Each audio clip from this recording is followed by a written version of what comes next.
Welcome to the comprehensive journey through the life and works of Mies van der Rohe. From his early influences to his groundbreaking designs, each chapter has unveiled a different facet of Mies's legacy. Now, join us as we bring together all these chapters into one cohesive video, celebrating the enduring impact of one of the most influential figures in modern architecture.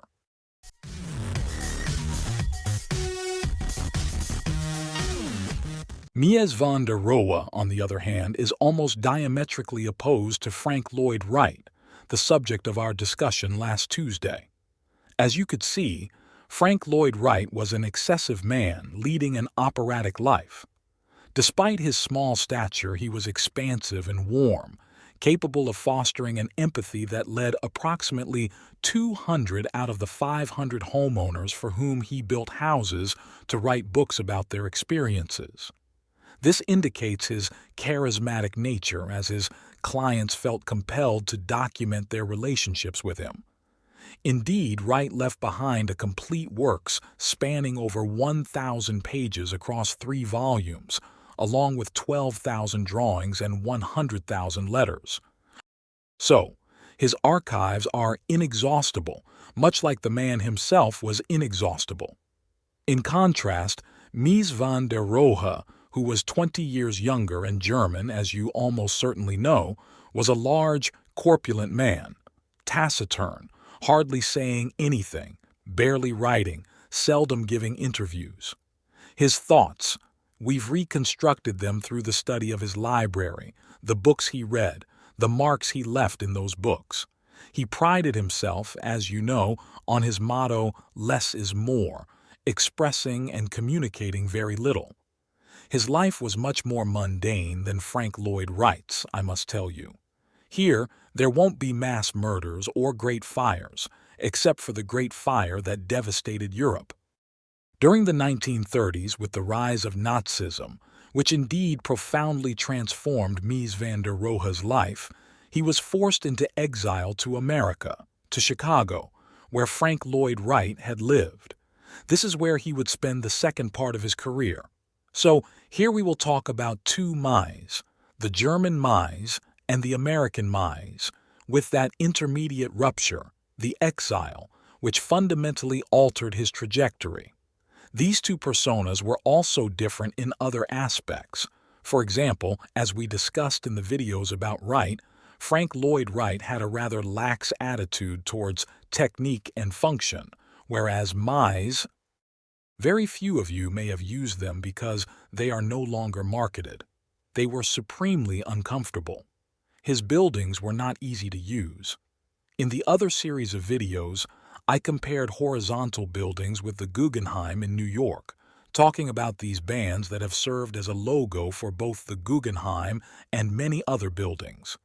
However, I didn't tell you that any other auditorium is much more comfortable than the Guggenheim Museum in New York. I haven't had the opportunity to give a lecture there, but it is the most hostile place for anyone addressing an audience, not to mention the leaks. It was famous for its leaks. Sometimes clients would despair, while others would resign themselves, saying, "Your house has leaks." To which the response would be, "Well, that's what happens when you leave a work of art out in the rain." Mies was very different. Mies had that rigorous obsession with function, with technique. Very few of you may have used them because they are no longer marketed. They were supremely uncomfortable. His buildings were not easy to use. In the other series of videos, I compared horizontal buildings with the Guggenheim in New York, talking about these bands that have served as a logo for both the Guggenheim and many other buildings. However, I didn't tell you that any other auditorium is much more comfortable than the Guggenheim Museum in New York. I haven't had the opportunity to give a lecture there, but it is the most hostile place for anyone addressing an audience, not to mention the leaks. It was famous for its leaks. Sometimes, clients would despair while others would resign themselves, saying, "Your house has leaks." To which the response would be, "Well, that's what happens when you leave a work of art out in the rain." Mies was very different. Mies had that rigorous obsession with function, with technique. His auditoriums are extraordinary. I don't know any better than the 2 or 3 of Mies's that I've had the opportunity to visit. The difference between them, borrowing a bit from the image used by Isaiah Berlin, is like the fox and the hedgehog. Frank Lloyd Wright, the fox, knows a lot about many things, scattered and torrential, while Mies, the hedgehog, only knows one thing and pursues it relentlessly and tirelessly. One of his favorite phrases was, "We don't have to invent a new architecture every morning," and indeed he tirelessly pursued the same architecture throughout his life. An architecture he wanted to be a synthesis of tradition and modernity. Today, he's seen as the quintessential modernist, yet he was rooted in continuity with the classical world. As I've mentioned in the other videos and reiterate today, architects think with images, so our conversation will also be with images. The first image is the one you already have on the screen, depicting the young Mies in front of his first house in Berlin. For a client who would be something more than just a client, Alois Riel, a scholarly professor, a reader of Nietzsche, and an advocate of a sort of neo-Kantian realism that sought to reconcile tradition and modernity, was the one whom this young man from Aachen, much like Wright had done 20 years earlier when he left his birthplace to go to Chicago where things were happening, sought to work with the most important figures, eventually with Sullivan. Similarly, Mies went to Berlin from Aachen, which you know is in the Rhineland region, at the corner of 3 countries where Germany, the Netherlands, and Belgium meet. He went to Berlin at the age of 19 because that's where things were happening. He didn't have much formal education. He was the son of a family of stonemasons and carvers of tombstones. He had learned how to carve tombstones from his father and He didn't have much formal education. He was the son of a family of stonemasons and carvers of tombstones. He had learned how to carve tombstones from his father and had a very good training in drawing. He was well acquainted with materials, but his intellectual education was very limited. However, with Alois Riel, the scholar for whom he built the house, his life changed. Suddenly, his mind was furnished with a world that was foreign to his childhood and early adolescence. In that house, colloquially called Klosterli or the Little Cloister, they held periodic gatherings, salons where the most interesting people of the time congregated. And this young newcomer from Aachen, thanks to his involvement in these gatherings, acquired a refinement that allowed him to be seen posing proudly in a well-tailored suit in front of the soberly classical facade of his first house. He had first been working with Bruno Paul, an architect of the Biedermeier style, critical of the Baroque tendencies of Wilhelmine Germany, who created classical architecture but refined without grand gestures, stripped of details. This influence of Bruno Paul is present in this first house that he built for Alois Riel, where we see a kind of subdued monumentality, which is somewhat unusual for such a small house, with this retaining wall of earth extending into the landscape, giving it a uniqueness that will later remind us of Mies's subsequent works. When we get to those later works, I will remind you to recall this image. But shortly after working with Bruno Paul, he entered the prominent office in Berlin, that of Peter Behrens. Similarly to Wright entering Sullivan's office, Mies learned almost everything from Behrens. Of course, when Mies was in Behrens' office, Behrens' own work was already being influenced by the ideas of this young apprentice who had no formal education. He hadn't attended a university or a school, nor did he have the training in arts and crafts that he brought with him. Moreover, he absorbed ideas from the discussions in the Little Cloister.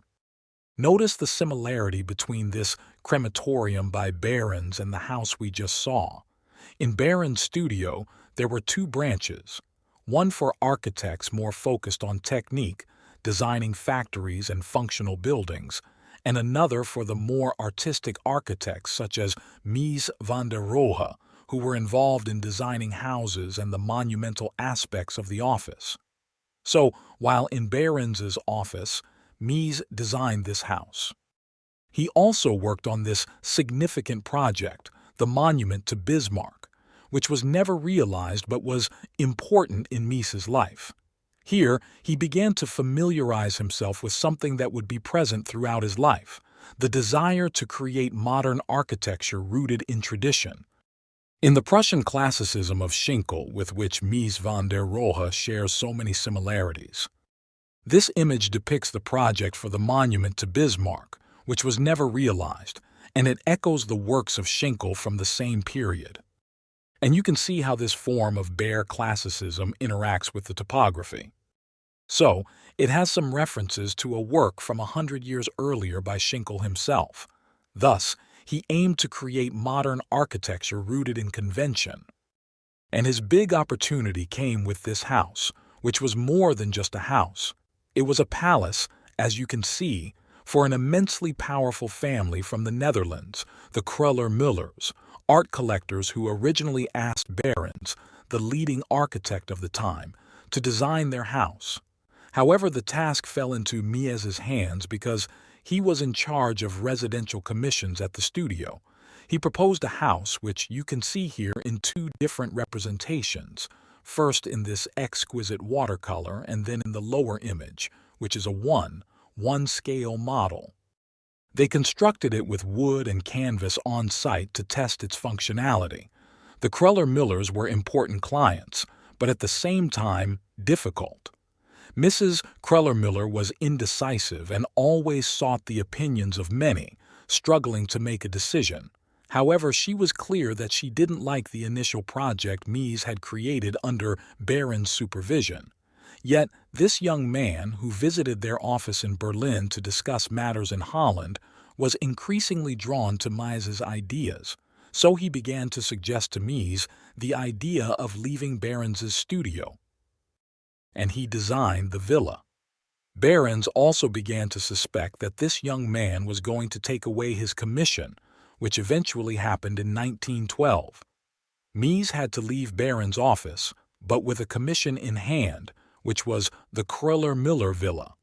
This project had initially been started under the auspices of his mentor, but it allowed him to establish his independent practice. However, he never got to build it. Mrs. Kröller-Müller, as indecisive as ever, attributed it to another architect, a Dutchman named Berlage. But did Berlage build it? No, he didn't either, as he changed his mind. Ultimately, it was constructed by a Belgian architect named Van de Velde, all names we've mentioned in the Right Conference because they were present in the milieu of that time, in the renewal of avant-garde in Europe. But for me, this project was very important, extremely important. You can see it here, for example, in this image, a sort of aerial view of the model he made. It bears a certain resemblance to the house he designed for himself at the time, where there's a series of pieces that blend with the landscape, rectangles juxtaposed, a kind of stripped-down classicism devoid of adornments. Of course, when we talk about that office where Mies was working, alongside him was Gropius, his alter ego, his friend-enemy with whom he would continue to contend throughout his life. Also in Behrens' office during those years before the First World War was Le Corbusier. The most important architects of the 20th century passed through Behrens' studio. As I mentioned earlier, Gropius was focused on factories. Gropius, who had written books about factories, drew inspiration from America, particularly from the factories being built there at the time, such as those by Albert Kahn. He tried to merge this fascination with America with what they were striving to express in Germany at the time. He said, "The Albert Kahn factories are extraordinary, but their style is archaic, outdated." His mentor, Behrens, had designed the AEG turbine factory around the same time as the Ford factory. The turbine factory is extraordinary, isn't it? With that monumentality that resembles a classical temple. Of course, Behrens was a better architect than Albert Kahn and could express this new condition of the industry with different tools, with different instruments. I bring up this comparison because Gropius would later design many factories. He would make the Fagus factory very famous, where glass and metal became the driving elements of everything. And in the Barcelona Pavillion in Cologne, where the new architecture was beginning to take shape. Well, this Gropius and this Mies, who shared a seat in Behrens' office, would later have an extraordinarily interesting trajectory that we will see later on. They looked at each other askance. Mies despised Gropius because Gropius couldn't draw well and lacked artistic talent. However, Gropius, who came from aristocratic lineage, saw Mies as a provincial man, uncultured, and excessively classicist. He couldn't understand that the new architecture had to embrace industrial imagery and have the appearance of a machine. Mies, however, he was so enamored with the project he had done for the Kröller-Müllers family that 7 years later, when an exhibition of independent artists was organized, with Gropius as the curator, and they asked him to present a project for display, he gave them the Kröller-Müllers villa. Gropius, indignant, said, "But how can I exhibit this alongside the others? This isn't a modern project. It's not in line with what we're seeking." Mies had a different path, one of reconciling mechanical modernity with the classical tradition ingrained in his training in arts and crafts, and his fascination with another architect, the Dutchman Berlage, who also disregarded any modernity not based on construction. Berlage himself, or later on Le Corbusier, were the ones who brought the gospel of America to the Europe of that time. There's this back and forth between these two poles of creation, essentially Berlin and Chicago, which fuels the early decades of the century. As we mentioned earlier, Mies van der Rohe's journey to Berlin, Germany, to study with Bruno Paul, fundamentally changed the European attitude. Many years later, Mies would recall the 1911 exhibition of his work in Berlin alongside Frank Lloyd Wright's, saying, "This changed my life and transformed me into something different, into something we're going to see here." Mies had married a friend of the owner of that first house I showed you. Ada Brühl was a refined, cultured, and intelligent woman who even had Wolfling, the great art historian, as a previous suitor. This placed Mies in circles where he could better grasp the intellectual atmosphere of the time. After a brief romance, he married her. However, the great drama of World War I occurred. He didn't fight in the war but was mobilized and spent 3 of the 4 or 5 war years outside of Berlin. With successive permissions during this period, he had his 3 daughters. Upon returning after the war ended in 1918, the atmosphere in Germany was dramatic. It was a defeated country, trying to understand what had happened. Germany had been the most advanced country in the world technologically, scientifically, industrially, and militarily, yet it had lost the war. For Germans, it was an extreme trauma that elicited all sorts of reactions, sometimes leading to mysticism or a search for Germany's Gothic past. Mies himself gradually changed his way of being in the world. He began to distance himself, and his family started to live separately as he pursued an independent artist's life, frequenting avant-garde circles. Shortly after, in 1921, he definitively separated from his wife and 3 daughters, embarking on an autonomous life that he maintained until the end of his days. He had other lovers, of whom we will speak, but he never formed or lived with anyone else. He always lived alone in an apartment, choosing this solitude and introspective autonomy as his identity. Yet, during these years of great political, cultural, and ideological ferment, he began to frequent avant-garde circles where he was seen as somewhat of an oddity because he didn't appear to be entirely avant-garde. However, at the same time, he was viewed and respected as the great artist that he was. Not only did he start to fertilize avant-garde circles, but he also became a key figure in them, especially through some important personalities who returned to Berlin after the war. This created a fertile ground in which Mies soon became a pivotal figure. What you see here is a fair from 1920, where you can already spot Mies van der Rohe with his back turned, participating in the creative world of post-war Germany. Not only was he participating, but he was also financing magazines and taking part in collective exhibitions. This was remarkable considering he was a staunch individualist who never wanted to collaborate and was obsessed with following his own path. Yet, during these years, albeit briefly and some say opportunistically, he cultivated friendships and relationships within avant-garde circles. With little work available due to the harsh post-war conditions, Mies found himself engaging with these circles.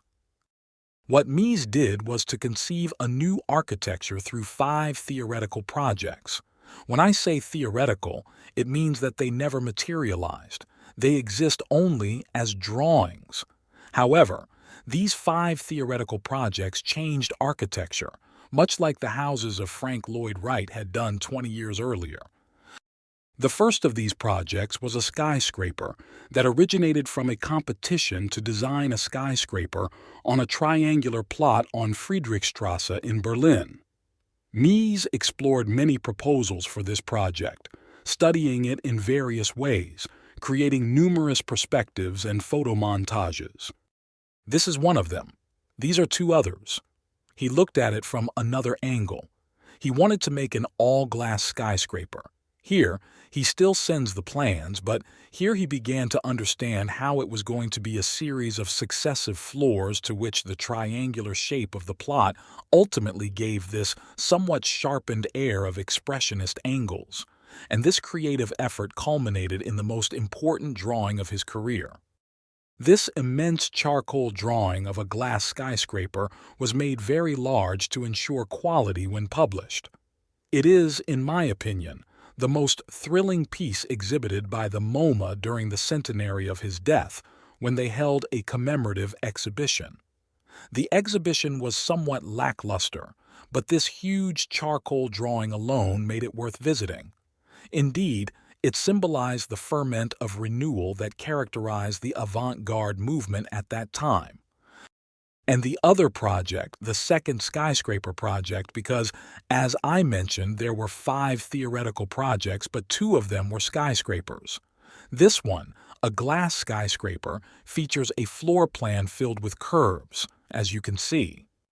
And this was expressed in the model, where even to emphasize the contrast with the fabric of German cities, a conventional German city was modeled in clay here, showing how this new architecture could be. Indeed, both the glass skyscraper and the Friedrichstrasse skyscraper were perceived at the time as expressionist projects.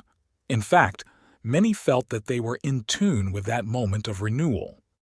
When the Bauhaus was founded in 1919, Gropius, in his Declaration of Intentions, illustrated it with this woodcut by Fenningur, expressing with its sharp angles and rays the dream of a revival through a return to the essence of the German spirit, to that Gothic spirit that fueled architecture, as evoked by many others like Bruno Paul in their works. And the other element, of course, was not just the sharp and pointed angles reminiscent of Gothic towers, but the sinuous and undulating forms.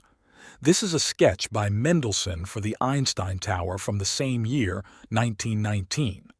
They were exploring the artistic way out of Germany's historical catastrophe with this desire to find alternative forms. And the magazine that expressed these concerns, called Freilicht by Bruno Paul, saw him presenting his own architectures with that crystalline air. He even drew cities of glass high in the Alps, dreaming of another way of being, another way of living. It had something of a reaction, a defense against the crisis of the time, ranging from food rationing to the destruction of part of the industrial fabric, which made Germany a defeated and subjugated nation, further burdened by colossal reparations from Versailles. Bruno Paul, who edited Freilich, published Mies' two glass skyscrapers here, saying, "Mies has converted to expressionism. He is one of us now. He wants to revive Germany through the magic of glass." However, Mies had another project in mind. He had another agenda. Notice, for example, the drawing he made of the same skyscraper. This glass skyscraper you see here is the same one. The difference is that on the left is a perspective, and on the right is an elevation. The elevation shows that it appears to be something dreamy with glass edges, but in essence, it's a succession of planes. It has the rationality of the technique that sooner or later he would achieve in making the glass skyscraper. He drew it the same way and published it like this. In the third issue of a magazine that he not only directed but also financed, he did everything. In this magazine called G, which advocated for elemental forms, notice how different it is from advocating for abrupt and dynamic forms of expressionism. He said, "My glass skyscraper is really like this. This is the elevation. It's a rational building. It's an elemental form. It's not a fragment of alpine cliffs and glass." These two were the ones he realized, but he would undertake 3 more theoretical projects. The third one was the concrete office building, another enormous charcoal drawing of considerable length. He made it enormous for publication as well, where he wanted to convey, "This is how buildings should be with this technical rationality." Now, many might look at it and think, well, if there are so many buildings like this, what's so special about it? What's special is that many buildings like this exist because this drawing envisioned how buildings should be. Most of them originate from this charcoal drawing. Here again, he contrasted it with the forms of the traditional city, these forms filled with decoration, cornices, and volutes, to say, this is the new world. And he also used it as an illustration in the first issue of his magazine G, his manifesto, one of the few texts we know of him, which he signed here, Mies Van der Rohe, stating how the office building is a house of work, of organization, of clarity, of economy. A small manifesto of how architecture will be in the new times. At this point, Mies not only had separated from his wife and begun to live the independent life of a bohemian artist, but also changed his name, somewhat like Frank Lloyd Wright, who dropped Frank Lincoln Wright and became Frank Lloyd Wright, incorporating his mother's maiden name into his own, as he was called Maria Ludwig Michael Mies before. He dropped Maria and Michael, keeping Ludwig and adding his father's surname Mies, with his mother's Rohe, united by Van der, somewhat aristocratic Dutch particles. As he was born near the Netherlands, he thought they suited well. Thus, Ludwig Mies became Mies Van der Rohe. With this artistic name, he has come down to us. Similar to Wright, incorporating his mother's surname, although Mies's mother was not as significant in his life as Wright's was in his. Nevertheless, it's important that he started making manifestos, wanting to influence the world around him. The fourth of the theoretical projects is the concrete country house. I understand that you might look at this and wonder, well, what's so artistic about it? Because this is important, you know. Here's a model of it. I can understand the perplexity of many because, just like Wright, it immediately fascinates, seduces. It has that ability to empathize. It's not so dry, so rough that one might say, what's so special about this?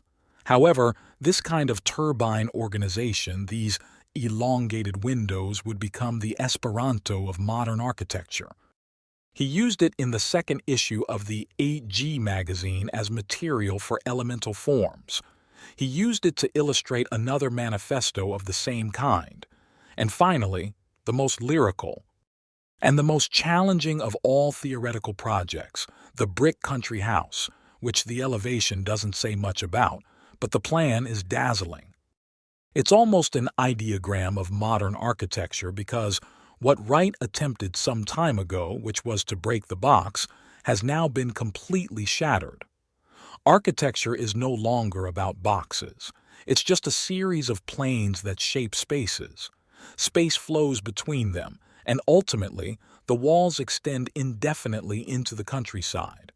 It's a neoplastic diagram that, of course, comes from Wright through Dutch neoplasticism, where he managed to merge ideas of artistic and two-dimensional character.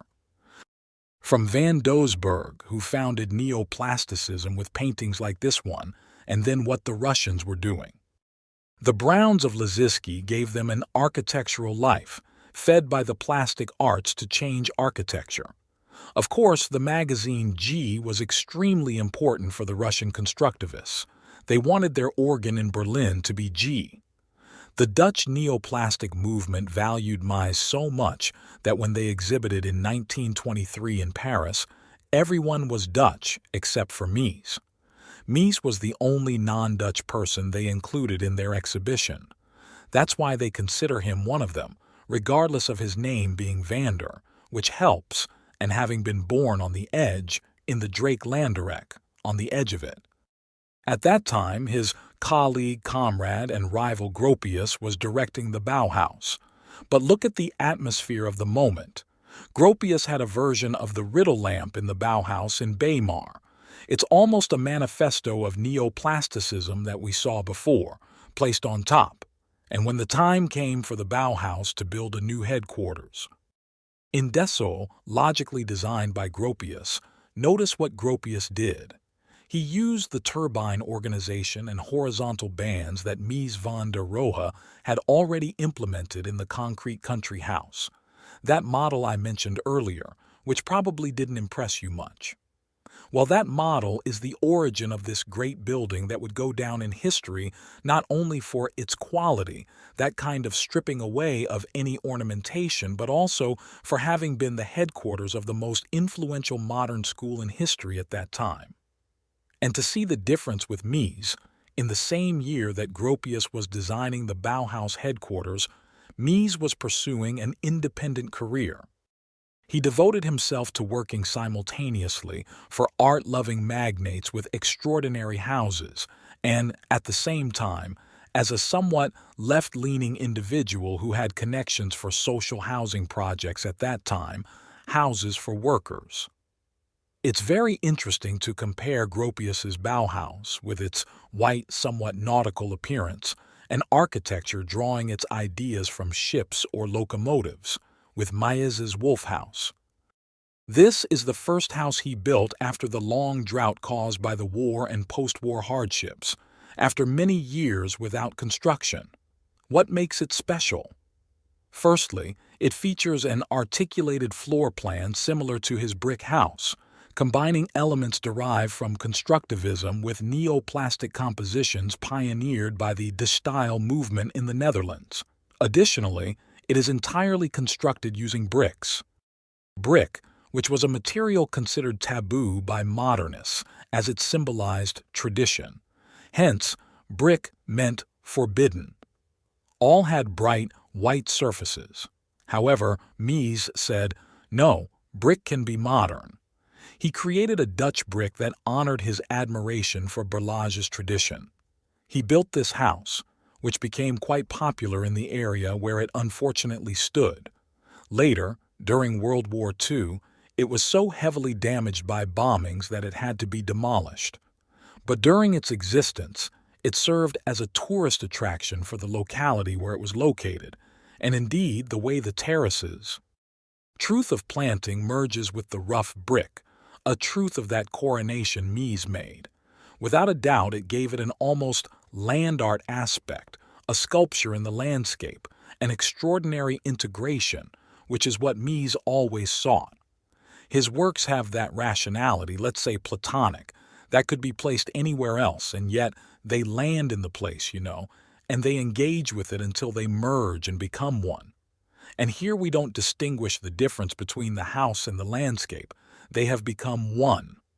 That house is also the beginning of a long friendship of Mies with a very important person in his life, Lily Reich, who was his lover until he departed for America.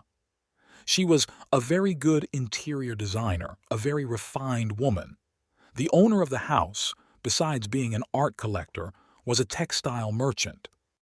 She had worked extensively in the textile world, as a designer, as an interior decorator. She furnished the house. Mies met her here, and from then on, Lily Reich will appear many times in our story because she also changed Mies's way of thinking. Mies, despite being conservative, was a man who never had very evident ideological convictions. But at this moment, he allowed himself to be carried away by the times. He was the president of the November Group, a group of architects named after the Spartacist uprising of 1919, led by Karl Liebknecht and Rosa Luxemburg, which failed and both were executed. So he was the president of the November Group, and a friend of his, a communist intellectual, asked him to create this famous monument. To Karl Liebknecht and Rosa Luxemburg, the heroes of this communist uprising in the Germany laid low in 1919. So you see, he undertook the task of making a monument with an almost anti-monumental spirit, just some brick masonry, recycled brick, a clinker, very rough, very coarse, but maclamed as in the Wolf House, to give that image of geometric abstraction. Monument, what does it have? Well, it has the audio and the hammer inside a star. It has a flagpole, but essentially what he proposes is something that is at the same time. At the same time, yes, a tribune because on it speeches would be given, and at the same time the wall against which they shot Karl Liebknecht and Rosa Luxemburg. And that would be the inauguration, and this is the moment of greatest harmony of Mies Van der Rohe with this communist vanguard, which was so deeply rooted in the German intellect of that time. Here you see him drawing with one hand in his pocket, perfectly suited as he always wore custom-tailored suits, drawing with charcoal the floor plans of the Estes house. These Solange were two of his clients who were both managers of a large silk fabric company. They were men, as is often the case, when they are close to the manufacture of luxury products. Also, art collectors, especially Lang, and at the same time eager to equip themselves with mansions that express their social and economic power, but through a new language. Because they were men of their time, modern men. And here is Mies drawing the plans, as you can see. In a horizontal position, sketching the floor plans, and in a vertical stance, drawing the elevations of the Estes house. I tell the two partners, two brick houses, very similar, and with small differences that you might now see and think are so anonymous, so mundane, wouldn't have noticed them passing by. And indeed, that's the case. There's a deliberate pursuit of refinement in the details, yet an air of casualness about the houses. These are extraordinary homes. Mies' use of brick is perhaps more sophisticated than most artists. The level of finishing brings tears to the eyes, yet, as you see them here, they're barely anything extraordinary. The horizontal windows, the brick construction elements that some avant-gardes criticized. Two houses commissioned, as you might guess, through Lily Reich, his lover at the time, who was familiar with the managers, more than owners, of these silk fabric factories, but alongside these houses, for magnates with artistic tastes. So Mies became the great artist of his generation. When the Birken decided to create a model neighborhood, the Tugendhat Sitlum, they said, who better to lead it than Mies? They asked Mies to be the works director of the Tugendhat Sitlum in 1927, which was surely the coming-out party for the avant-garde. This was his first project, a model, as you can see, made of ceramics, reminiscent of the same clinkers used in the monument to Carlingel and Rosa Luxemburg and in the Wolf House. It sparked indignation because it reminded many of a Jerusalem neighborhood with these rooftops. This was risky in the German climate, where the gabled roof was considered Germanic, and flat roofs were associated with southern peoples. Mentioning Jerusalem in that anti-Semitic climate made it even worse. After all, both Gropius, who commissioned the work, and Mies, who executed it, were disciples of what was then derogatorily called the Jewish Peter Behrens. They had worked with Behrens, and in the Germany of that time, remember that Hitler had already published Mein Kampf in 1925. So, at the rise of Nazism, they were two disciples of a Jew. Behrens had the most important office in Berlin, which was heavily criticized. In any case, Mies made a second version. Fragmenting the houses further, each piece was attributed to one of the modern architects who were transforming the profession and the way of living at that time. It was like a grand exhibition, a model neighborhood that would be crowned, as seen here, as if it were a stat crone by the block of Mies Van der Rohe. He said, "Yes, everyone makes their little house, their block, but mine above all, because I am going to be, and indeed I will be the only one who made a project of a block that would then have a progeny." He invented social housing, which continued until the 1960s, and he invented it in that block. Many of those he invited, like Le Corbusier, did their own artistic things, their little artistic touches, all with logical flat roofs with a nautical appearance, but none achieved that progeny.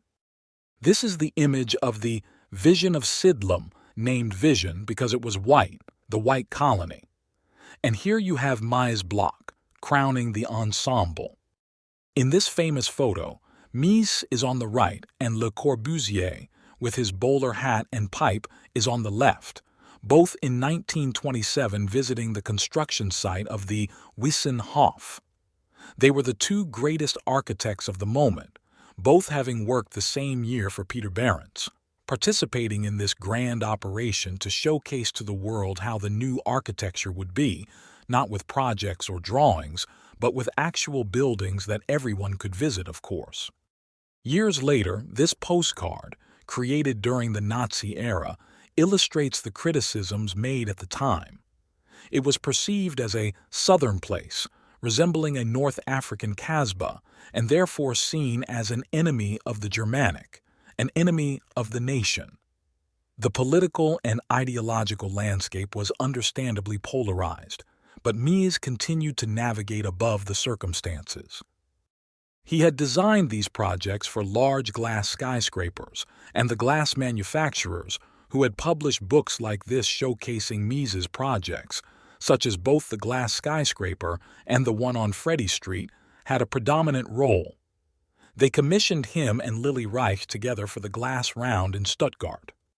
The Glass Round, which translates to Habitation de Cristal, or Room of Glass, was essentially a glass pavilion designed to showcase how one should live in the future. Mies completed 4 houses or pavilions within a very short period, which illuminated a new conception of space, often referred to as the open plan. These 4 projects, including the glass room, played a significant role in shaping modern architectural ideas and concepts. As you can see, Mies attempted to evoke a new way of living with glass walls and fluid spaces, departing from the decorated boxes that had been prevalent until then.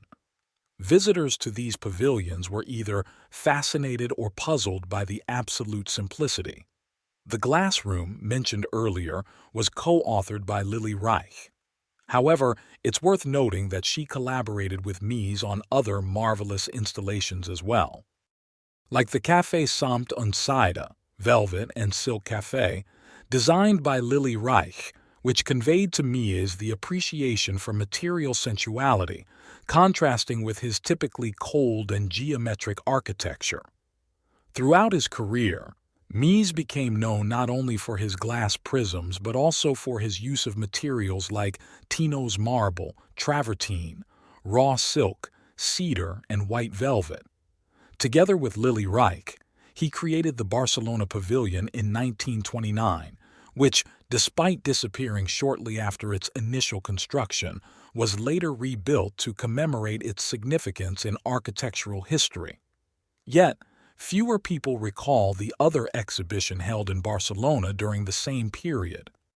An exhibition on silk, once again designed by Lily Reich in collaboration with Mies Van der Rohe, was overshadowed by their more critical work during those years, the Barcelona Pavillion. The Barcelona Pavillion, captured in this vintage photo, reveals the shadowy outlines of its columns, partially obscured by a kind of lattice screen. It stood as an anomaly in its time, a departure from the solemn classical aesthetic dominating the exhibitions. Today, however, it's revered as a pivotal work of the 20th century. Since its reconstruction, many have had the opportunity to experience it firsthand, moving beyond historic photographs and silver prints. As many of you know, the 1929 Barcelona exhibition was inaugurated by Alfonso XIII, whom you can see here conversing with the architect, both sporting top hats. This event caused an extraordinary impact, particularly because, for the first time, the separation between enclosure and structure became legible. What Mies did here by placing the pillars and enclosure separately, not incorporating the pillar into the enclosure, this intention, so to speak, for each part of the construction to be independently readable by segregating it, was indeed a revolution. This concept formed the same fluid space that we've seen in other projects, but here it was coupled with open-air rooms. Indeed, alongside the presence of the brick wall and the iconic sculpture by Georg Kolbe, which contributed to the widespread recognition of the pavilion, there was also this segregation of structure and enclosures. It was the space that Wright had invented but taken to the extreme. Wright, who was not very generous with praise, nevertheless praised the pavilion, saying it was extraordinary. However, he added that the dangerous poles needed to be removed because people were bumping into them. Being 20 years older, the pavilion was indeed an extraordinary work, not only for the spatial revolution it represented, but also because this spatial revolution was achieved through materials of richness and beauty. The travertine pavement, the large wall of onyx, and the leather and chromed steel armchairs all contributed to its magnificence. This is Mies's drawing that aimed to reflect the idea of the pavilion, just a pillar and surfaces, all of them with the texture of that formidable quality of expensive materials. And what is almost the emblem, which is the section of that pillar you saw earlier, let me show it to you. This pillar you see here, which manages to almost dissolve because, besides being reflective, it has the shape of a cross, so the pillar almost disappears. You hardly see it. And this is achieved thanks to this extraordinary section that has almost become the emblem of Mies Van der Rohe, who, besides defending less is more all his life in the last stage of his career, especially advocated for almost nothing. Not even making architecture that is almost nothing, that dissolves into shadows and reflections, but in search of objectivity. For this, of course, he quoted the scholastics, he quoted St. Thomas, he quoted St. Augustine. He hadn't read any of them, but the one he had read was Ortega y Gasset, in translations into German, who was the author with the most books in his library. Curiously, Ortega y Gasset was very popular in Germany, later being called a great disseminator of philosophy. All the quotes he made, "Beauty is the splendor of truth." As he told his students, he had read them in Ortega, and of course he cited them saying, "As St. Augustine says such and such." But indeed, there was a will for extreme purification, which he continued in two more very similar buildings. One of them is the Tugendhat house in Brno, Czechoslovakia, a home for prominent owners. While the pavilion already had a desire to be almost domestic in nature, as evidenced by its house-like form, this one was a real house, with very similar ideas as seen here. The pillars on one side, the enclosures on the other, and there's that segregation between what could be the pillars and then the elements of that enclosure. Always with the detail, as you can see from the sculpture. This is the same bust of Lem, a friend of his, that we saw in the glass room. Similarly, there was a sculpture by Kolbe in the Barcelona Pavillion. Because Mies's spaces are so austere, despite the quality of the materials, they are so succinct, so rigorous. They need the counterpoint of that feminine figure. This bust, or the Kolbe statue, really allows us to love them. Otherwise, they overwhelm us with their icy purity. The Tugendhat house briefly weathered the storms of history, as its owners were also forced to abandon it. And when Czechoslovakia became a communist state in Eastern Europe, it was transformed into a residence for children as seen here, with 5 individuals with certain disabilities. The other project, the fourth one, with which this extraordinary creative series of Mies Van der Rohe concludes, is one in which he designed furniture, as you can see here. He designed furniture for all of these projects. In addition to the famous Barcelona chair that you've already seen, which can be found in the lobbies of banks everywhere, he also designed the MR chair, which is a cantilevered tubular steel chair, similar to what Groger had done before. Apart from furniture, in this Berlin exhibition, he also created full-scale models of houses so that people could see how one should live. Because the Barcelona Pavilion had disappeared and the Tugendhat house was in Czechoslovakia, and therefore not easily accessible to the public, he wanted to explain how one should live. And he explained this precisely with this house, as you can see here in the plan. The plan not only reflects the same spatial developments of structural segregation and enclosure as the others, but also has these walls that extend infinitely, reminiscent of that first brick country house, whose sketch, I said, was one of the most lyrical and beautiful in contemporary architecture. This is the interior of that exhibition house in Berlin. This is an interior of the Tugendhat house. This is an interior of the Barcelona Pavilion. If I show them in a different order, you probably won't distinguish which is which. In all 3, I aim to achieve the same. Create a fluid space formed by vertical planes that never meet but slide, always with that sensual materiality introduced into his work by Lily Reich. The other hugely important figure in his life during these years was a man named Gilbert Simmer, an urban planner. In 1924, Gilbert Simmer had dreamed of the city like this, and when Mies Van der Rohe had to design a city, he completely changed his aesthetic approach. The pavilions, the houses, were made with fragmented forms that dissolved, integrated into the landscape. However, when he had to work in the big city, he used Herbersheimer's ideas. Indeed, during these years, which were politically complex and marked by very few constructions, I saw many projects. In this case, they were not just theoretical, they were competitions. Sometimes he won, other times not, and he never got to build any.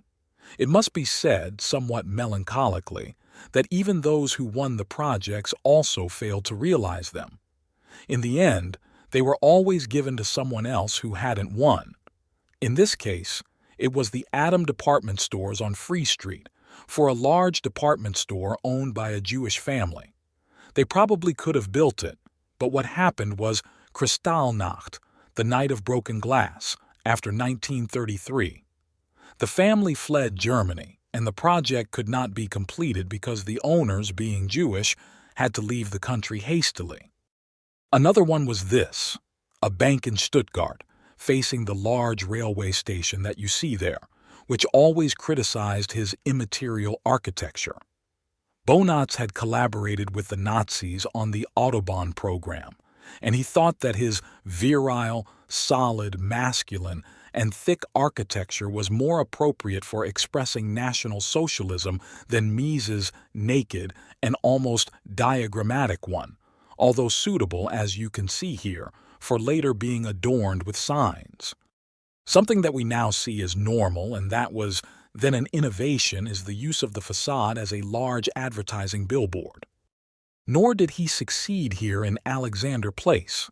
He proposed something very similar to Gilbert Simmer's vision, large parallel blocks that might seem abominable to some of you, but that's what European cities have been built with after World War II. He couldn't do it here either. The previous winner didn't build it in the end. Instead, it was Bonatz, the author of the station in front, who ended up doing it. Peter Behrens completed this. And this last one, which was a competition on the same triangular plot of land on Friedrichstrassen where he had designed the skyscraper with sharp shapes. He presented a proposal that was similar to, of course, when you see this, many of those following our channel will say, "Ah, this sounds like Mendelssohn." Indeed, it was a tribute to Mendelssohn, to the Mendelssohn who influenced the building with those parallel horizontal bands as a way to express, let's say, the dynamism of the times. He called it rote crazy, the red circle. It wasn't successful. Mendelssohn won that competition, but it wasn't built either. Mendelssohn couldn't achieve it, or it was done by someone else. So, in the end, many disappointments. And the last one, the saddest, the most dramatic, because it was where he had to steel himself and enter the competition for the Reichsbank. This was in 1933. Hitler was already chancellor. And this same Mies Van der Rohe, who had been president of the November Group, who had erected the monument to Liebknecht and Luxembourg in Berlin, decided to participate in the competition to build the Reichsbank. For him, under the Nazi regime, it was not successful. But he proposed these rough and austere blocks, where he tried to combine the monumentalism of the Nazis with the purified and austere character of the new architecture. It also wasn't successful, and these were years when he truly lived off his work as a professor. In 1930, things took a turn for the worse.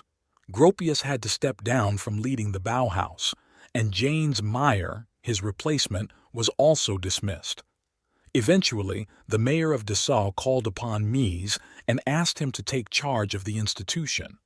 Mies arrived there with his right-hand woman, Lily Reich and Gilbert Simmer, and tried to govern the house, which was increasingly under pressure due to its leftist perception in the Nazi Germany. The Bauhaus had little chance of survival in the Nazi regime. Mies was chosen because he was renowned for being a refined man who designed for millionaires, not seen as a Bolshevik. They hoped that, through him, they could save it. He served as director for 3 years, but in 1933, one early morning, the Nazis shut down the school. Here you can see Lily Reich and Gilbert Simmer providing explanations to the students on the day of the final closure of the Bauhaus. And Mies, with Lily Reich gazing at him devotedly, entered another stage of what he called the creative pause. This creative pause often frustrated his clients as things were never delivered on time. He would say, "Architect, when will it be ready?" And he would reply, "I need to think about it more.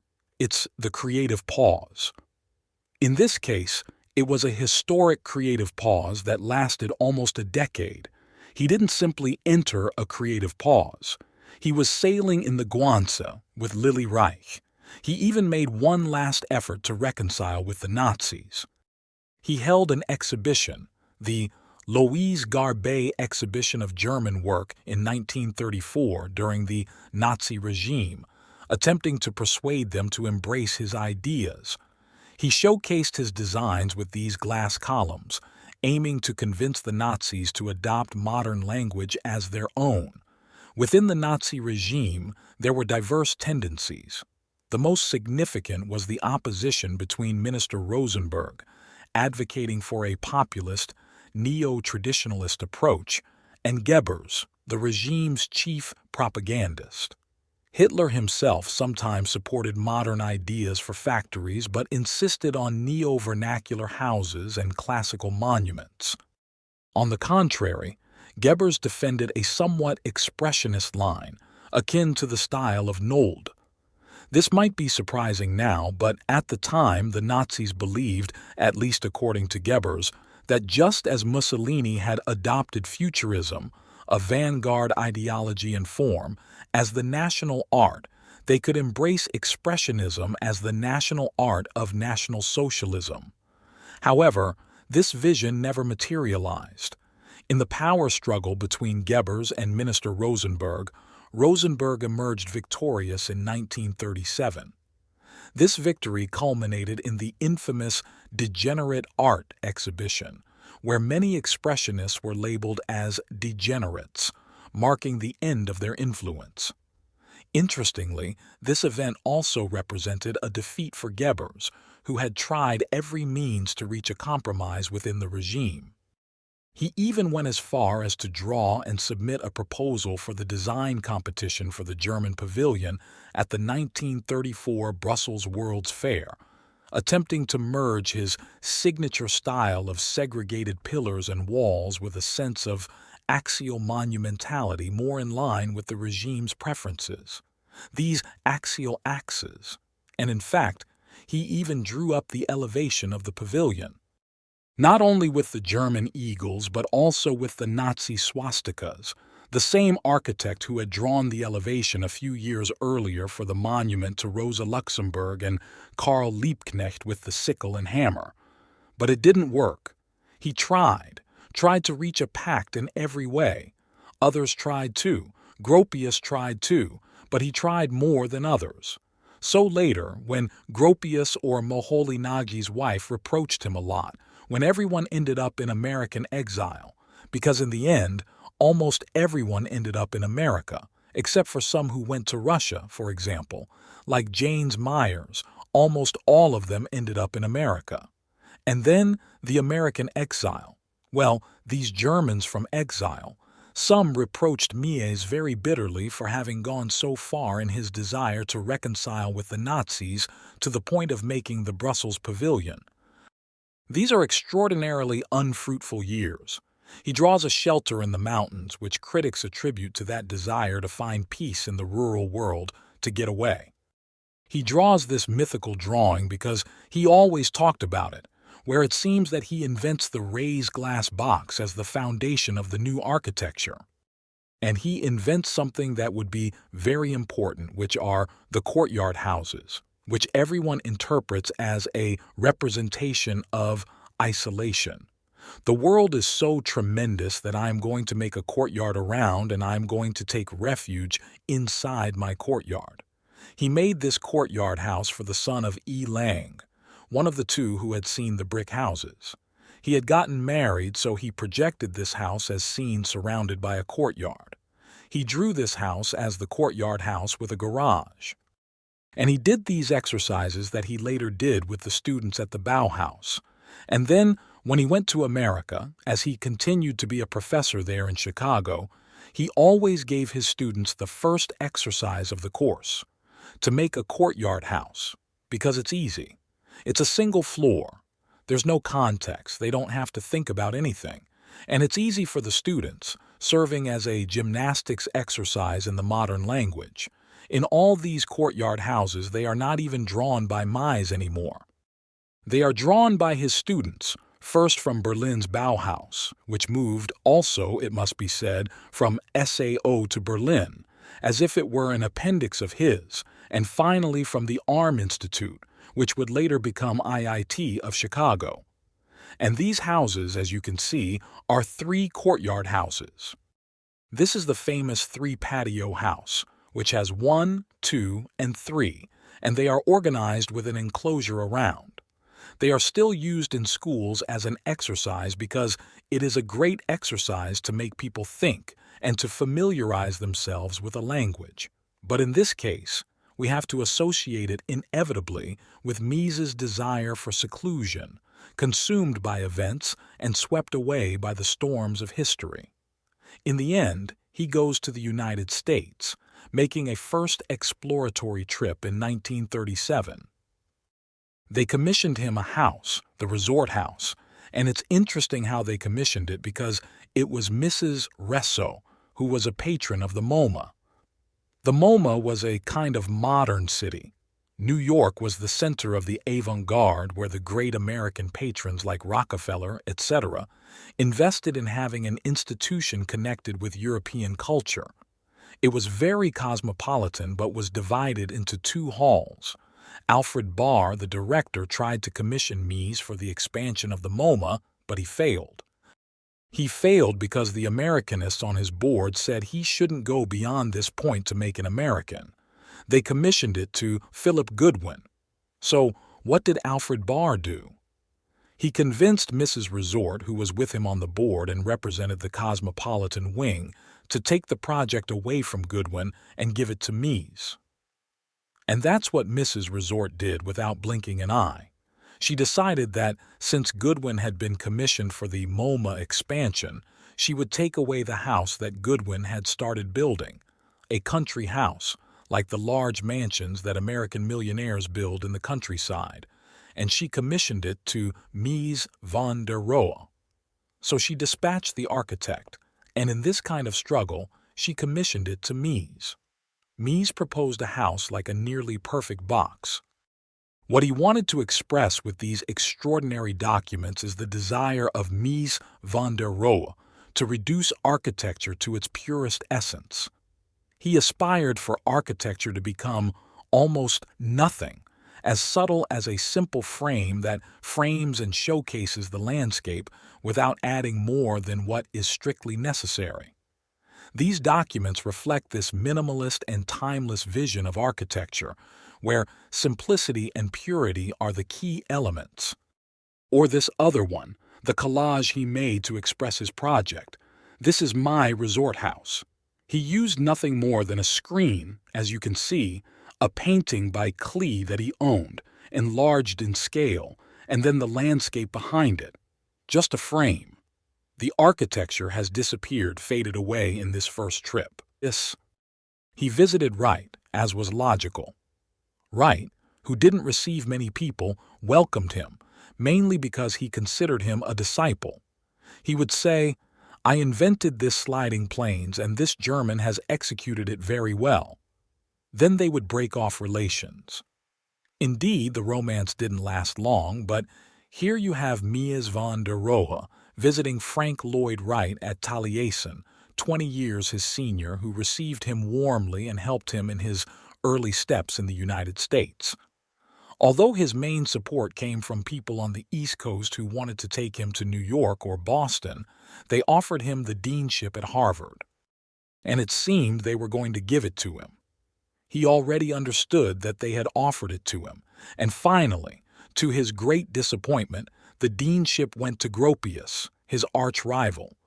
Of course, this was terrible for him because he understood, and rightly so, that Gropius was not such a good architect.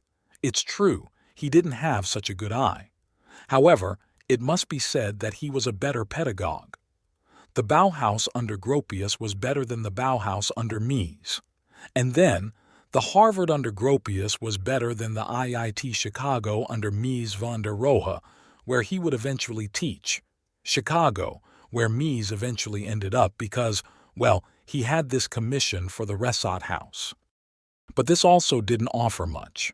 It was mainly when he was made dean of what was then called the Armour Institute, which a year later would become the Illinois Institute of Technology, IIT, known by its acronym IIT.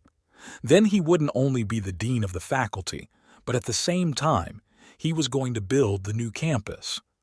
Of course, that Chicago where Mies arrived, 50 years after Wright arrived, was a place where German wasn't spoken anymore.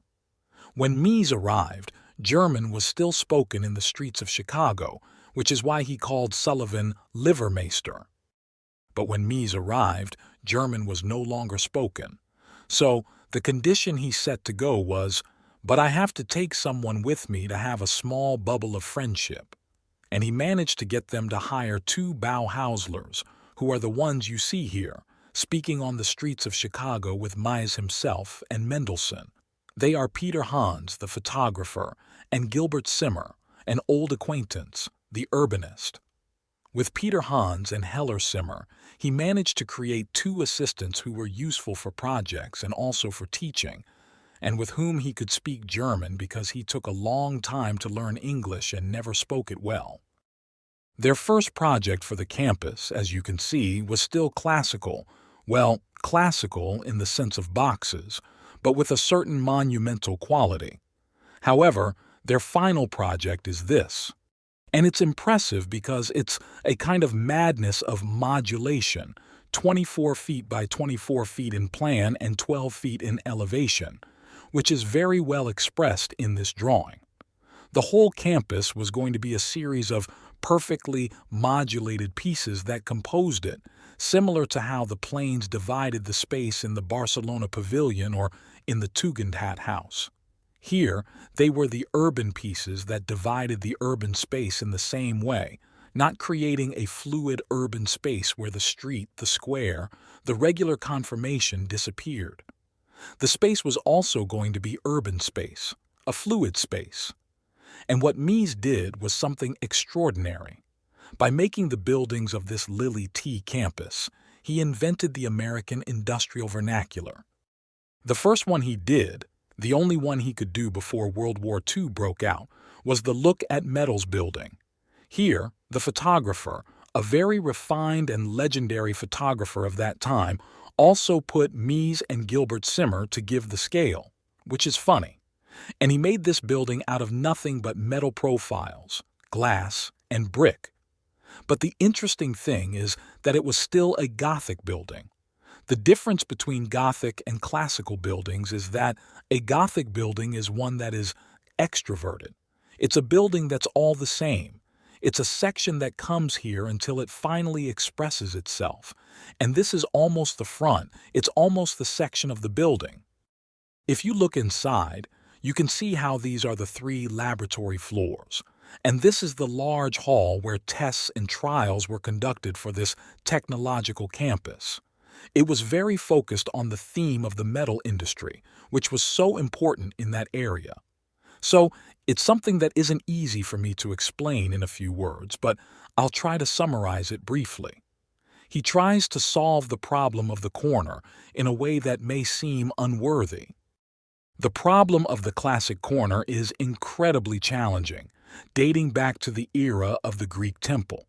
Finding a solution to this issue, where the building turns the corner gracefully, is quite complicated. Constructing a building that follows a rhythm is relatively easy, but achieving a seamless transition at the corner, where one rhythm merges into another in a reasonable manner, is very difficult. The ancient Greeks managed to solve this problem, but modern architecture made of glass and metal had struggled to do so. That's why, in the first building at Miracles in Metals, Mies also left a Gothic gable, an extroverted building. It's only much later, after nearly 1,000 drawings, that he managed to illuminate the classical gable. The corner. Let me explain it to you better with these drawings. What he did was that the load-bearing element, the column, bent with these 2 elements, and in the end, something was built that you see here. And one might say, well, it looks simple, but it's the result of an extremely refined intellectual effort. Firstly, to show that it's not a strung-out building, but a building that has almost a peripteral condition of a temple surrounded by columns. And secondly, it's crucial. Notice with what elegance these metal profiles do not reach the ground to express that they do not bear loads, because the loads go through here, not through here or here. Thus, we can show that they do not have to be supported on any side, that they could be in the air, that these are a plastic compositional resource, not a tectonic one. That dialogue between the constructive and the aesthetic, which is the essence of architecture. Mies took it to an extraordinary extreme here. I won't bore you, but I want to say that. Mies's career, one starts to see buildings and says, I've already seen this one, I've already seen this one, with his obsession of always doing the same thing, like a hedgehog. Now let me tell you, this is the museum for the small city, and they say, but we've already seen this one, No, it's different. Here, he thought of something else. Yes, it looks like the resort house. Yes, but it's not the resort house.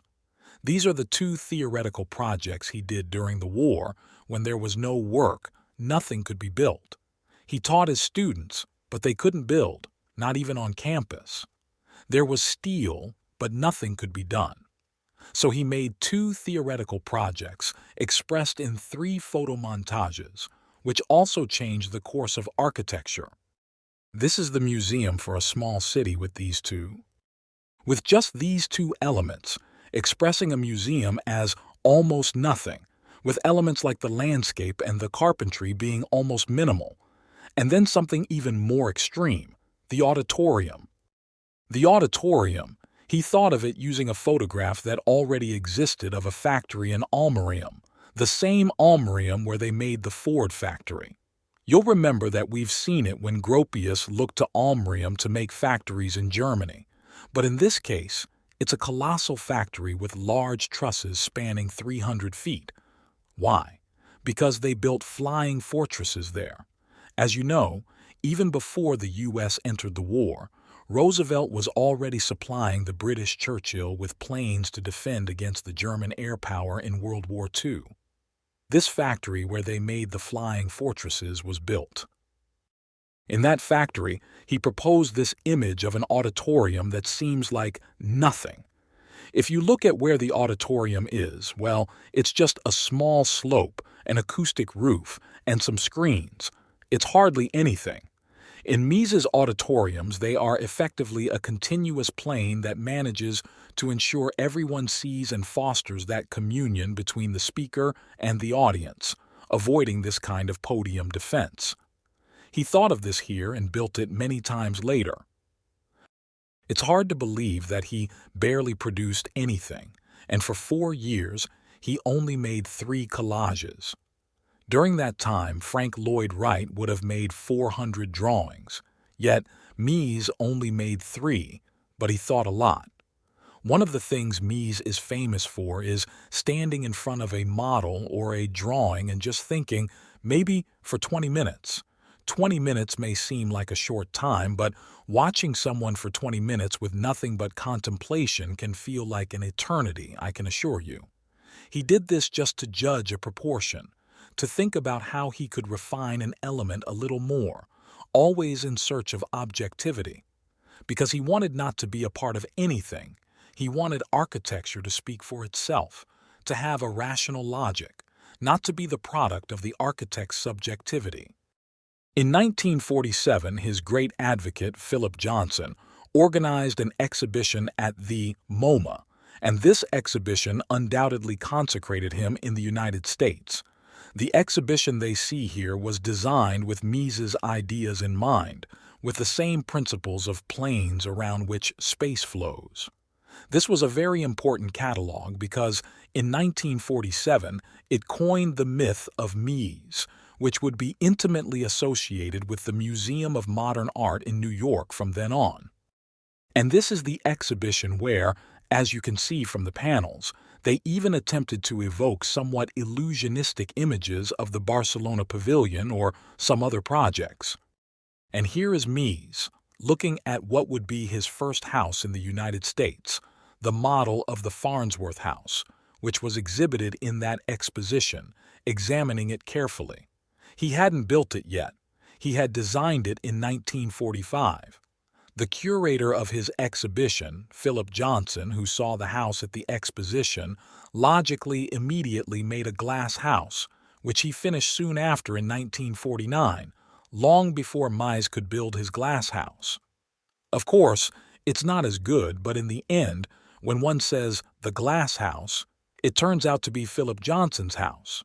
So the disciple stole the idea from the master and built it before him. But the master is here, contemplating which house he will build for Dr. Edith Farnsworth, his lover at the time, a very powerful woman, a wealthy doctor who wanted a house in the countryside in a flood-prone area. He put it up on stilts and conceived it as an exact, perfect box, supported only by 8 pillars, and here you can see it during the construction process. It was construction reduced to its essence, to the most elemental, to barely anything. 2 planes and 4 pillars, 8 pillars that create a free space, the house, along with falling water and a few others. These are the houses that our students always study, because here a new way of seeing space was crystallized. It must be said that Dr. Farnsworth broke up with him and then also sued him because the house was uninhabitable, because he had done everything wrong, because he had spent more money, and so on. A disaster.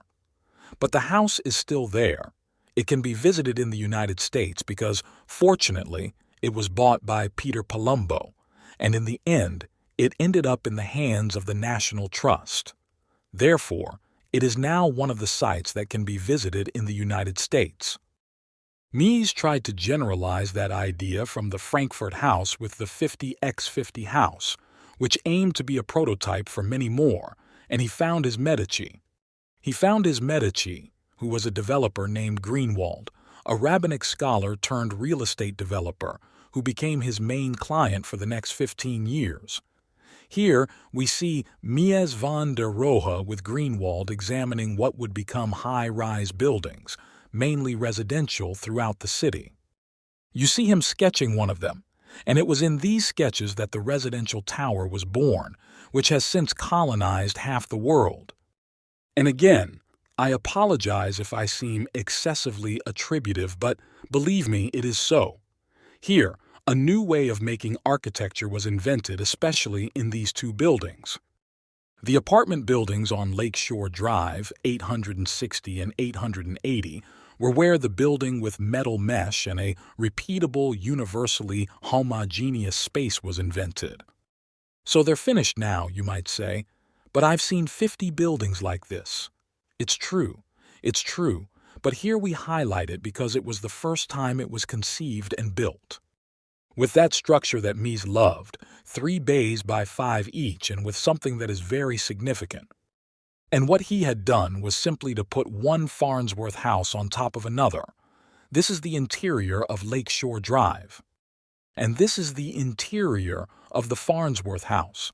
That space, that box by Mies, Farnsworth simply stacked it to create a new way of living, which were the glass boxes, superimposed and, yes, exquisitely detailed. Here you see it, resting by the window with his ever-present cigars. The second part of that development, and here I apologize to those who are not architects because this is more challenging to grasp, but he modified the 900 promoter and he changed the enclosure of the original ones, which had a problem of modularity in the end because the windows, when reaching the structure, had to be shorter in the end, and he placed them in front so that the windows did not face the exterior face of the structure, but its axis. He also changed from steel to aluminum, and with that, he managed to create something even more homogeneous, which are these towers here. Still, as you can see, the thicker lines of the supporting pillar's structure are perceived here. But here, nothing is perceived. The curtain wall is a real curtain going in front with better thermal performance. Installations can be accommodated in front, and it is completely anonymous. We no longer know if behind there are 3 bays or 300. We just don't know. It's just a curtain hanging in front of the building, and from these, so many others were born. He would later make so many. I've only mentioned some, like the one he did with Gilbert Simmer in Detroit, Lafayette Park, because it's very characteristic. Before, you saw the image of Gilbert Simmer. Well, Gilbert Simmer, along with Mies, managed to build it in this model development also promoted by Greenwald, who unfortunately died in an air crash in 1959. With him, it ended. We leave Mies's career in that territory of residential promotion, but in the meantime, he continued to build on the IT campus. And with something extraordinary to say with this grammar, it's not only useful for making educational buildings, laboratories, or workshops. It also applies to making buildings as modest as a power plant. The same constructive grammar was used for workshops, the power plant, and even for the chapel. This willingness to use a language that could apply to everything was subversive at the time. He also experimented with large spans, like in the Mensa building, and especially in what he saw as his culmination there, the School of Architecture. He was the dean of the School of Architecture, and he made Crown Hall the most important building with 8 pillars. just like the Farnsworth House but on a larger scale. Here he is, posing with the model of the School of Architecture, proud because it was going to be his most monumental and solemn work on the campus, and the most important building of the clear spanker and in America. As you can see, it's modern yet imbued with a subdued monumentality, thanks to the large beams that support it. Of course, these beams are necessary to cover the great span from one end to the other because it's a building without a single pillar, just like the Farnsworth House, but infinitely larger. And there was Mies, seen here reflecting and puffing on his cigars in the Grand Hall, proposing this titanic project. Once again, a building without a single pillar supported by massive trusses with a depth of 9 meters. 220 meters span for the convention center, which was never built, but with this extraordinary collage. So it became another iconic building of this moment in Mies's life, but impractical. Later, one of his students made the convention hall with a span 5 times smaller and, of course, a much lower cost. There was no need for a 220 m span to accommodate a large political convention. Yet he proposed it with this monumental scale, indeed of titanic proportions. Beyond Chicago, Mies's career eventually led him to New York, similar to Wright ending up with the Guggenheim. Despite his efforts to be associated with buildings of great spans like Crown Hall, or later the building we'll see in Berlin, today Mies is primarily linked to high-rise office buildings. The first one he constructed was the Seagram Building in New York, commissioned through Philip Johnson. In the iconic photo by Irving Penn, we see Mies with the model of the Seagram Building and Philip Johnson. Indeed, the Seagram Building set the model for office buildings built thereafter, characterized by its bronze curtain wall and exquisite proportions. In the fabric of New York City, the Seagram Building stands admirably inserted, leaving space for a plaza with its travertine pavements and ponds. It's a place that, in a way, gives back to the city. At the same time, it recedes and builds this impavid and exquisite prism with bronze carpentry. He would make many others, not to bore you with them, because in the last stage of his life, he became so popular that he created complexes like the Seagram Building or the Toronto Dominion in Chicago and elsewhere. But I'm using this one just as an example so you can see what dozens of others were like. Throughout America and Canada, and he even proposed one in London, which ultimately was not built. However, he became what he had dreamed of, a generic architect capable of designing endlessly repeatable projects.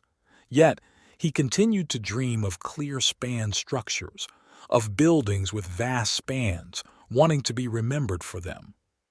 He was fortunate enough to end his career with a grand building in Berlin, the Neue National Gallery, commissioned when Germans realized, wait a minute, the greatest German architect hasn't built anything significant in Germany. They rushed to offer him the museum intended to house the great Prussian art collection. Mies was ill, arthritic, and confined to a wheelchair, yet he couldn't refrain from going to Berlin to witness the erection of the great canopy that would be supported by 8 pillars. And so you see in this sequence, you can see how the roof was lifted into place, and in the end, he built what you can visit in Berlin today. In the Culture Forum, in front of the Berlin Philharmonic and controversially facing it, stands the testament of a career, the testament of a life that aimed to be classical while remaining modern at the same time. Mies managed to create monumental buildings without sacrificing the expression of the technical possibilities offered by steel and glass. Inside, as you can see, his ideas about floating planes materialize the interior space of the National Gallery in a way that he couldn't achieve in any other building. And finally, it remains with that grand roof with coffered ceilings that express the structural logic, like a building that is immensely contemporary yet entirely classical. A final homage to the genius he had always admired, the great neoclassical architect of the 19th century, whose obsession, in Mies's case, was to evoke it with modern techniques. And here we bid farewell to him. We bid farewell to him in his apartment. He never lived in a modern house, always in apartments like this, with its moldings, its cornices, and always alone. Besides Dr. Farnsworth, he had a lover in the last years of his life, Laura March, a divorced sculptor, but they never lived together. They took some vacation trips together, but he always lived alone in his apartment. And there he is, impeccably dressed, with a handkerchief in his pocket, a cigar in hand, surely with 2 martinis in his stomach, seated on a chair that he had designed 40 years earlier. And I have to bid farewell to him. I have to bid farewell to him here. I have to bid farewell to him on the steps of Epidaurus, because in the end, Mies Van der Rohe was a great classic. At his death in 1969, many thought that the era of heroes had ended. 6 weeks earlier, Gropius had died. 4 years earlier, Le Corbusier. And 10 years earlier, Wright had passed away. Modern architecture had exhausted itself, and the postmodern reaction led to Mies being erased from curricula, no longer taught, no longer admired. Even though he always said less is more, a famous saying emerged, Mies is less. It would take the generation of his grandchildren to restore the luster that his children, both professional and spiritual, had caused him to lose. Today, 40 years after his death, we have discovered what a true giant he was, fascinating and enigmatic, taciturn, difficult, often inaccessible. But entirely contemporary, because today we know that Mies is more. In this journey through the life and work of Mies Van der Rohe, we have explored the depths of modern architecture and the legacy of a true giant. From his early days in Germany to his impact in New York and beyond, Mies has shown us that simplicity can be sublime and modernity can be timeless. Let us always remember that while Mies may have been less for some, for us, his legacy is more. Thank you for joining us on this journey, and always remember that Mies is more. Thank you for embarking on this remarkable journey through the life and work of Mies Van der Rohe. From groundbreaking architectural innovations to timeless designs, Mies has left an indelible mark on the world. Let us continue to draw inspiration from his legacy and strive for excellence in all our endeavors. Remember, Mies is more than just a name. He is an enduring symbol of modernity and innovation. Join us as we celebrate the timeless legacy of Mies Van der Rohe. Thank you for watching, and remember to subscribe for more architectural insights and inspiration.